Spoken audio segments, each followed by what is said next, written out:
What is the mark of a truly great football coach? Jet 80, go fast and purple. Now give us your look, and then we'll go back, okay? What is it they have that inspires those around them? Told you on March 30th when we took over, don't be afraid to be special. Where do they come across that unseen quality that differentiates them from everyone else? When we think of iconic head football coaches, it's the likes of Vince Lombardi or Bear Bryant that tend to come to mind. There's an instinct in us to want our leaders to look, and more importantly, act a certain way. Oh, that's it. Great finish. How violent can you be? In the modern era, Nick Saban or Bill Belichick symbolize that Patton-esque mystique. Even Oregon's former head coach, Chip Kelly, seems to fulfill the preconceived notion of what a leader is supposed to be. We're going to run them off the field. Yep. Everybody with me. Yes, bar security and finish this thing the way we have to finish it. Let's go. But do you really always have to carry a chip on your shoulder to succeed? Does the nice guy really always finish last? I don't think it has to be true at all. You know, I was playing phone tag yesterday with Tony Dungy, and I think he's a pretty nice guy. Great coaches, in the end, are not just masters of X's and O's. It's one thing to draw up a great play, another to know how to motivate your players to execute it properly. It's about personality. And as Mark Helfrich takes over as Oregon's new head coach, he's fully aware his personality is about to find itself under the microscope. I know that's going to be amplified to the zillionth degree, and I guess that's okay too. It'll be good fodder for everybody to talk about. The pressure Helfrich faces is tied to his predecessor's remarkable track record. He was considered an offensive genius, and in 4 years, made 4 BCS appearances.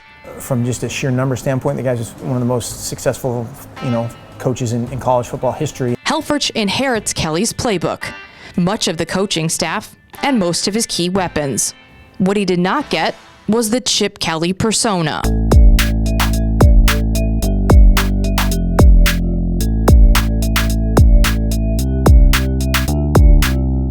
His whatever is different from my whatever, and that's okay. Talking to some of the personnel at the university, and I asked them what's the biggest difference, and one of the people, I'm not going to mention any names, but one of the persons says, when you went to talk to Chip, he said, you never knew whether you're going to get Jekyll or Hyde. They're two different people in the fact that Coach Helfrich can be a little more personable.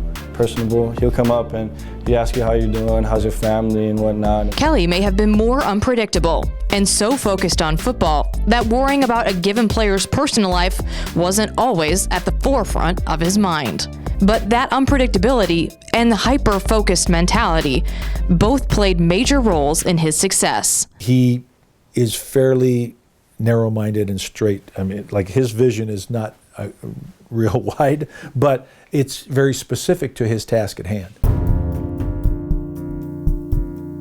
It's not just the way they carry themselves that makes them different either. For Kelly, it was no wife, no kids. Helfrich, on the other hand, is a family man. He and his wife Megan have 2 young children, and he says they will always come first. The number one priority in my life is my family. The second priority is this family. His Southern Oregon upbringing also contrasts to Kelly's East Coast roots.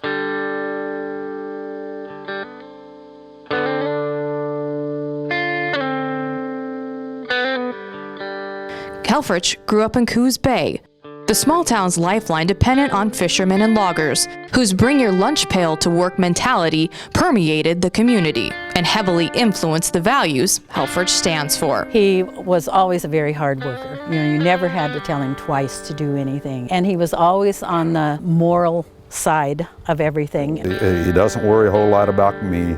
It's all about us, and it's about the results that we as a group get. Mark's self-deprecating and very humble, cares about people. Caring.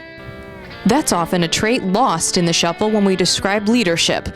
And when we do think of it, it's typically associated to winning. For Helfrich, though, it's always been more than that. Its importance linked with relationships, not final scores. The players know that he cares for them. Mark is is a very caring person, and he really watches out for those around him. He's very careful not to step on anybody's toes or anything like that. And sometimes when you look at that in a coach, you wonder if he'll be able to be effective. That's always been the question coaches like Helfrich have had to answer. Are they less effective if they are perceived to be too nice? What's often overlooked, though, is the reality that being a player's coach does not mean you don't know when to assert your authority. He can be tough too, and I know some people question whether he's going to be tough enough for this job. But when he's ready, he will be disciplined, and he will set down the law when he has to do that. And I don't know if the public perception sees that quite yet. I think it's important that the coaching staff and the head coach in particular really push people to be the best. But I also think there's a misconception in football that in order to do that, you need to be less than a great guy. I think that there's this thing that everybody you have to yell and cuss and scream and do all these things, and I'm not the nicest guy in the world. But you just have to pick your poison. Helfrich, in the end, hopes to join the ranks of coaches out there who can pile up wins without having to try and intimidate everyone around them. Hopes to prove a family man, not just the Chip Kellys of the world, can ascend to the top of their field.